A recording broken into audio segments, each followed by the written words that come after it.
ఈ జిల్లా ఈ మండల గారిని కోల్పోయాం.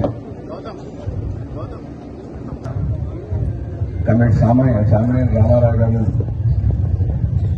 31వ తేదీ ఆయన హత్య గావించబడిన తర్వాత మేము అందరం ఢిల్లీలో ఏకేజీ భవన్లో మన పార్టీ ఆఫీస్లో 9 గంటలకు కూర్చొని ఉన్నాం. ఆ సందర్భంలో 9 గంటల కల్లా ఒక పత్రికలో, ఒక ఇంగ్లీష్ పత్రికలో ఆన్లైన్ ఎడిషన్లో ఈయన్ని మరణించినట్టు వార్త, ఈయన హత్య చేసినట్టు వార్త వచ్చింది 9 గంటలకి. ఆ హత్య చేసినట్టు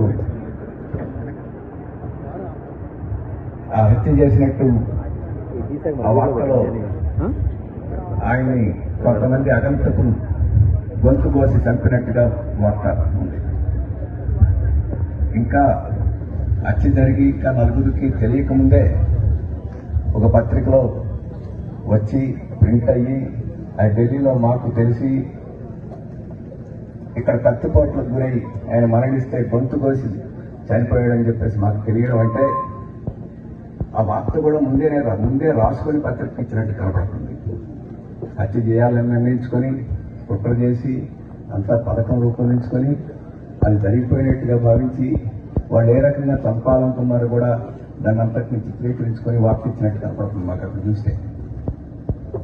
అప్పుడు మళ్ళీ మేము సుదర్శన్ గారికి ఫోన్ చేసి ఏం జరిగిందని చెప్పి తెలుసుకోవాల్సిన పరిస్థితి వచ్చింది. అంటే ఏదో యాదృచ్ఛికంగా జరిగిన ఘటన కాదు, ఏదో ఆ రోజు జరిగిన ఘటన కాదు. దీనికి ప్రణాళిక పథకం చాలా కాలం నుంచి జరుగుతుంది.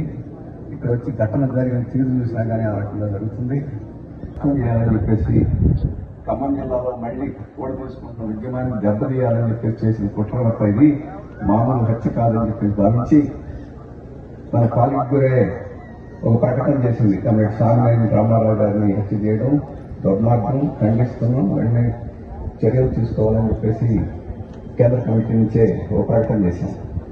ఈ ప్రకటన ప్రపంచంలో చాలా కమ్యూనిస్ట్ పార్టీలు చూసి చెప్పేసి వాళ్ళు ఒక సందేశం కూడా పంపించారు. అటువంటి ఒక విలువైన కామ్రేడ్ని కోల్పోయినప్పుడు ప్రపంచ కమ్యూనిస్టు యూనియనే తమ బాధను వ్యక్తం చేస్తుంది, తమ సంతాపాన్ని వ్యక్తం చేస్తుంది.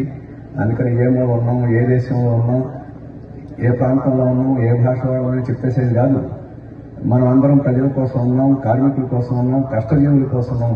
అందుకని కమ్యూనిస్టులు ఏ మూల ఎక్కడ ఏ దేశంలో ఉన్నా అందరం ఒకటే అని చెప్పేసి భావించి ఆయన్ని ఈరోజు సంస్కరించుకుంటున్నాం. అలాగే కామ్రేడ్ రామారావు గారితో మన రాష్ట్ర కేంద్రంలో పనిచేసినప్పుడు కూడా చాలా పరిచయం ఉంది. మన పెద్దలందరూ చాలా మంది ఆయనకి ఇంకా ఎక్కువ సన్నిహిత్యం ఉన్న వాళ్ళు చెప్తారు. ఆయన ఎంతో మృదు స్వభావం.